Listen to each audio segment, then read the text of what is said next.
ତୁମେ ଯାହାକୁ ଝୁରି ହେଉଛ ସିଏ ଆଉ କାହା ପାଇଁ ମରୁଛି। ଲାଭ କ'ଣ ଏଇ ପ୍ରେମର? ଯେଉଁ ପ୍ରେମରେ କେବଳ ତୁମେ ହିଁ ଭଲ ପାଇବ, ତୁମେ ହିଁ ଇଫର୍ଟ ଦେବ, ଆଉ ସିଏ କେବଳ ମଜା ଲୁଟିବ। କୁହନ୍ତି ଯେ ଯିଏ ସଚ୍ଚା ହୃଦୟରୁ ପ୍ରେମ କରିଥାଏ ତାକୁ ତା'ର ପ୍ରେମ ନିଶ୍ଚୟ ମିଳିଯାଏ। କିନ୍ତୁ ଏହା ସେତେବେଳେ ହିଁ ସମ୍ଭବ ହୁଏ ଯେବେ ସଚ୍ଚା ପ୍ରେମ ଉଭୟ ପଟୁ ଥାଏ।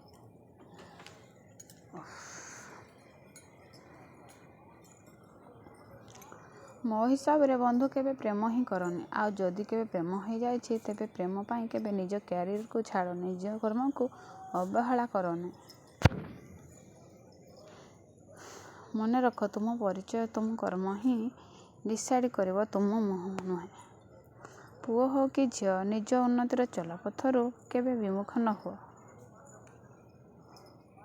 ପ୍ରେମ ସଫଳତାର ଲକ୍ଷ୍ୟପଥ ପାଇଁ ଫୁଲ ହୋଇ ବିଞ୍ଚି ହେଲେ ରାସ୍ତା ଚାଲିବା ସହଜ ହେବ। ଆଉ ଯଦି କଣ୍ଟା ହୋଇ ଫୁଟିବାକୁ ଲାଗେ ତେବେ କଣ୍ଟାକୁ ନୁହେଁ ବରଂ ସେହି କଣ୍ଟକିତ ପ୍ରେମକୁ ରାସ୍ତା ହିଁ ବଦଳେଇ ଦିଅନ୍ତୁ। ଯିଏ ପ୍ରକୃତରେ ପ୍ରେମ କରୁଥାଏ ସେ ପ୍ରେମଠାରୁ ଟଙ୍କାଟିଏ ପଇସା କି ସମୟ ନୁହେଁ ବରଂ ସମ୍ମାନ ଚାହିଁଥାଏ, ଢେର ସାରା ଭଲ ପାଇବା ଚାହିଁଥାଏ ଏବଂ ପ୍ରେମର ଉନ୍ନତି ଚାହିଁଥାଏ।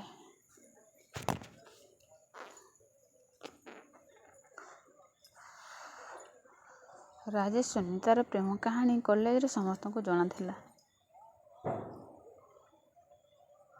ଦୁହେଁ ଦୁହିଁଙ୍କୁ ଦିନରେ ନ ଦେଖିଲେ, ଦିନେ କଥା ନ ହେଲେ ରହିପାରନ୍ତିନି।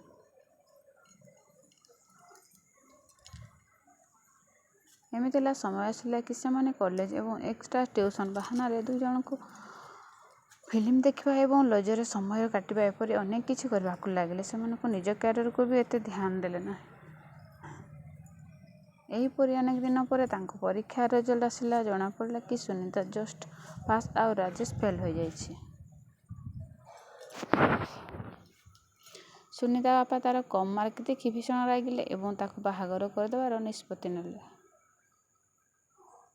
ରାଜେଶର ଘରର ଆର୍ଥିକ ଅବସ୍ଥା ଭଲ ନ ଥାଇ ସେଥିପାଇଁ ସେ ଗୁଜରାଟ ଚାଲିଗଲା ରୋଜଗାର ପାଇଁ। ରାଜେଶର ଘରର ଆର୍ଥିକ ଦେଖୁ ଦେଖୁ ବର୍ଷେ ବିତିଗଲା। ରାଜେଶ ଏବେ ମାସକୁ 15,000 ରୋଜଗାର କରୁଥାଏ। ସେଥିପାଇଁ ସେ ସୁନିତାକୁ ବାହା ହେବାର ପ୍ରସ୍ତାବ ଦେଲା।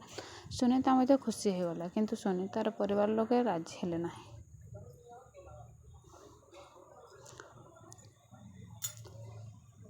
ଦେଖୁ ଦେଖୁ ସେଥିପାଇଁ ସେମାନେ ପଳେଇ ଯିବା ପାଇଁ ଯୋଜନା କଲେ। ରାଜେଶ ଗୁଜରାଟରେ ରହି ସୁନିତା ଏବଂ ସେ ରହିବା ଭଳି ଘରଟିଏ ମଧ୍ୟ ଯୋଗାଡ଼ କରିଦେଇଥାଏ। ବହୁତ ଖୁସି ମନରେ ସେ ଓଡ଼ିଶାରେ ପହଞ୍ଚିଲା ଏବଂ ପହଞ୍ଚୁ ପହଞ୍ଚୁ ସୁନିତାକୁ କଲ୍ କଲା। କିନ୍ତୁ ସୁନିତାର ମୋବାଇଲ ସୁଇଚ୍ ଅଫ୍ ଆସୁଥାଏ।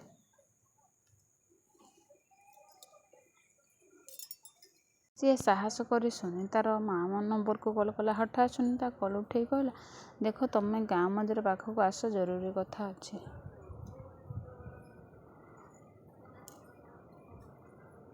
ରାଜେଶ ମଧ୍ୟ ଗାଁ ମନ୍ଦିର ପାଖକୁ ଆସିଲା। ସେଠାରେ ସୁନିତା ଆଗରୁ ଥିଲା। ରାଜେଶକୁ ଦେଖି ସେ କାନ୍ଦି କାନ୍ଦି କହିଲା,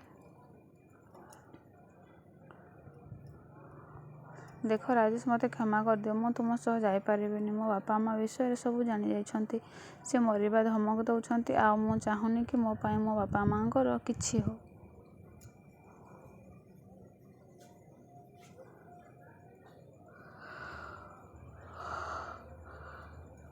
ରାଜେଶ ସବୁ ବୁଝିଲା ପରି ସେଠାରୁ କାନ୍ଦି କାନ୍ଦି ଘରକୁ ଚାଲିଗଲା ଏବଂ କିଛି ଦିନ ଗାଁରେ ରହିବା ପରେ ପୁଣି ଗୁଜରାଟ ଫେରିଗଲା। ଦିନେ ଫେସବୁକରେ ଦେଖେ ତ ସୁନିତା ବାହା ହୋଇଯାଇଛି ଏବଂ ତା ସ୍ୱାମୀ ସହ ବହୁତ ଖୁସିରେ ଥିବା ଭଳି ଲାଗୁଛି। ତାକୁ କାହିଁ ଠିକ୍ ଲାଗିଲା ନାହିଁ। ସେ ସଙ୍ଗେ ସଙ୍ଗେ ସୁନିତାକୁ କଲ୍ କଲା।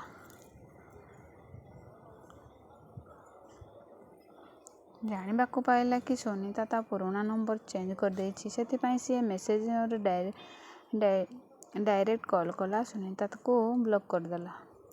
ରାଜେଶ ରାଗରେ ତମ ତମ ହୋଇ ସୁନିତାର ମାଆକୁ ଫୋନ୍ କଲା ଏବଂ ସୁନିତା ବିଷୟରେ ସବୁ କହିଲା। ସୁନିତାର ମାଆ କିନ୍ତୁ ବହୁତ ଭଲ ଲୋକ ଥିଲେ। ସେଥିପାଇଁ ସେ ରାଜେଶର ଦୁଃଖକୁ ବୁଝିପାରିଲେ ଏବଂ ତାକୁ କହିଲେ, ଦେଖ ପୁଅ, ଆମେ ଯଦି ଜାଣିଥାନ୍ତୁ କି ଆମ ଝିଅ ତୁମକୁ ଭଲ ପାଉଛି ତେବେ ତୁମ ସହ ନିଶ୍ଚୟ ବିବାହ କରିଥାନ୍ତୁ। ତାପରେ ବି ସୁନିତା କେବେ ବି ତୁମ ବିଷୟରେ କିଛି ବି କହିନି। ଯେବେ ତା ପାଇଁ ଗୋଟିଏ ଡକ୍ଟର ପ୍ରସ୍ତାବ ଆସିଲା, ସିଏ ଖୁସି ଖୁସି ତାକୁ ବାହା ହେବା ପାଇଁ ରାଜି ହେଇଗଲା। ହଉ ପୁଅ, ଯାହା ତ ହେବା କଥା ହେଇସାରିଲାଣି, ଏବେ ତମେ ତାକୁ ଭୁଲିଯାଅ। ଏସବୁ ଶୁଣି ଯେମିତି ରାଜେଶର ପାଦ ତଳୁ ମାଟି ଖସିଗଲା। ରାଜେଶକୁ ଆଉ ସେଦିନ ନିଦ ହେଲା ନାହିଁ।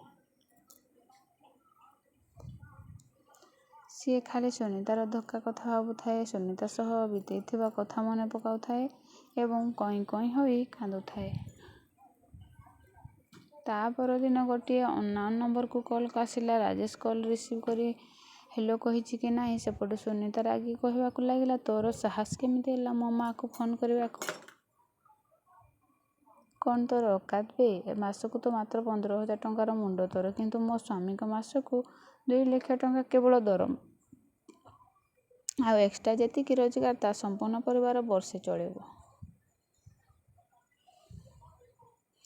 ରାଜେଶ କିଛି ଉତ୍ତର ଦେଉନଥାଏ। ବାସ୍ ଭାବୁଥାଏ, ମୁଁ କ'ଣ କଲି? ଯଦି ମୁଁ ଏ ପ୍ରେମ ଚକ୍କରରେ ପଡ଼ି ନଥାନ୍ତି, ତେବେ କେବେ ଫେଲ୍ ହୋଇନଥାନ୍ତି।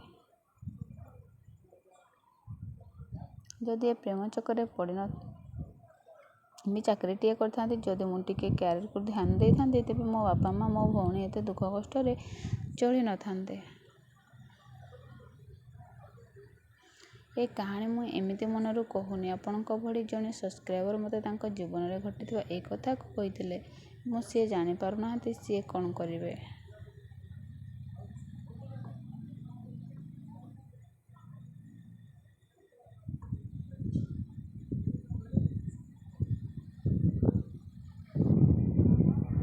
ତେବେ ମୋ ପାଖରେ 2ଟି ଅପସନ୍ ଅଛି। ଆପଣଙ୍କୁ ଯେଉଁଟା ଭଲ ଲାଗିବ ତାକୁ କମେଣ୍ଟରେ ନିଶ୍ଚୟ ଜଣାଇବେ। ଅପସନ୍ ଏ, ଯାହା ଘଟିଗଲା ତାକୁ ଭୁଲିଯାଇ ଜୀବନକୁ ପୁଣି ଥରେ ନୂଆ କରି ବଞ୍ଚିବା। ଯେଉଁ ଫିଲ୍ଡରେ ମାସକୁ 15,000 ଟଙ୍କା ପାଉଛନ୍ତି, ସେହି ଫିଲ୍ଡରେ ନିଜକୁ ଅଧିକ ଦକ୍ଷ କରିବେ ଏବଂ ଅଧିକ ରୋଜଗାର କରିବା ପାଇଁ ସେହି ଫିଲ୍ଡରେ ମାଷ୍ଟର ହୋଇଯିବେ।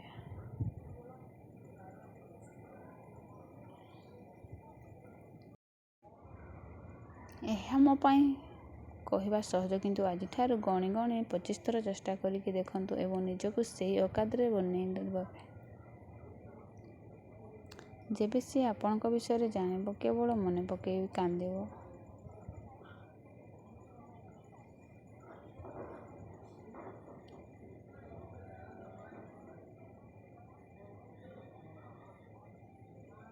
ଅପସନ୍ ବି, ତାକୁ ମନେ ପକାଇବେ କାନ୍ଦି କାନ୍ଦି ଏବଂ ପଶ୍ଚାତ୍ତାପ କରି କରି ସାରା ଜୀବନ କାଟିବେ। ଗୋଟିଏ କଥା କହିବି, ଏହା ଭାବିବାଟା ଭୁଲ କି ସେ ଝିଅଟି ସବୁବେଳେ ଖୁସିରେ ରହିବ ବୋଲି, କାରଣ ଝିଅଟି ସ୍ୱାମୀକୁ ନୁହେଁ, ବରଂ ତା'ର ଟଙ୍କାକୁ ଭଲ ପାଉଛି। ଆଉ କାହାକୁ ସବୁଦିନ ବୋକା ବନେଇ ରଖି ହେବ ନାହିଁ। ଯେବେ ତା ସ୍ୱାମୀକୁ ଏ ବିଷୟରେ ଅନୁଭବ ହେବ, ସେତେବେଳେ ଝିଅଟି ନିଶ୍ଚୟ କାନ୍ଦିବ। ମନେ ରଖନ୍ତୁ, ସ୍ୱାମୀ ସ୍ତ୍ରୀ ସମ୍ପର୍କ କେବଳ ବିଶ୍ୱାସ, ଭଲ ପାଇବା ଏବଂ ପରସ୍ପର ପ୍ରତି ଲୟାଲ୍ ଭାବନାରେ ଚାଲେ। ଯେତେବେଳେ ସ୍ୱାମୀଠାରୁ ଏସବୁ କିଛି ମିଳିବ ନାହିଁ, ସେହି ଝିଅ କେବଳ ପୁରୁଣା କଥା ଭାବି ଭାବି କାନ୍ଦିବ। ହେଲେ ତା ପାଖରେ ସେତେବେଳେ କିଛି ବି ଅପସନ୍ ନଥିବ। କିନ୍ତୁ ଆପଣଙ୍କ ପାଖରେ ଅପସନ୍ ଅଛି ନିଜ କ୍ୟାରିୟର ବିଷୟରେ ଭାବିବାକୁ, ନିଜ କ୍ୟାରିୟରକୁ ଗଢ଼ିବାର ସମୟ ଦେଇପାରିବେ।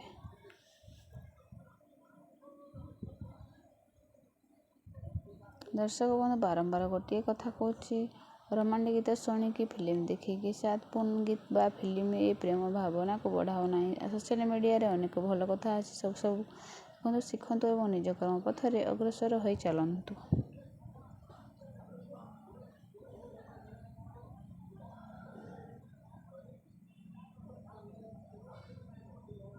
ନିଜକୁ ଉନ୍ନତିର ସେହି ଶିଖରରେ ପହଞ୍ଚାଇ ଦିଅନ୍ତୁ, ଯେଉଁଠିକୁ ଦେଖିବାକୁ ବି ଅନ୍ୟମାନେ ନିଜର ଔକାତ୍ ଦେଖିବେ।